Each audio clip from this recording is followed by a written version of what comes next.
Hello everyone, আজকে চলে গিয়েছিলাম আবারও একটা বিয়ে বাড়িতে।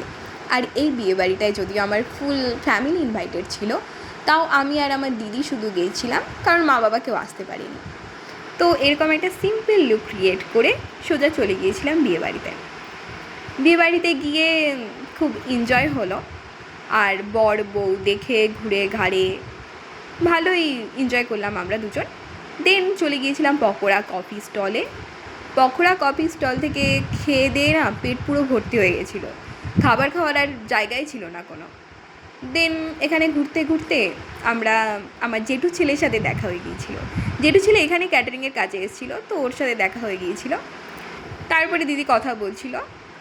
দেন বর চলে এসেছিলো এতক্ষণে। আর এগুলো দেখলে না, সত্যি কথা বলতে দিদির বিয়ের কথা খুব মনে পড়ে যায়, খুব মিস করি দিদির বিয়েটা তখন। যে আর প্রত্যেকটা বোনই দিদির বিয়েতে খুব এনজয় করে, কতটা এনজয় করে সেটা বলার মতো না। দেন চলে গিয়েছিলাম খাওয়া দাওয়া করতে, খাওয়া দাওয়া করে সোজা বাড়ি।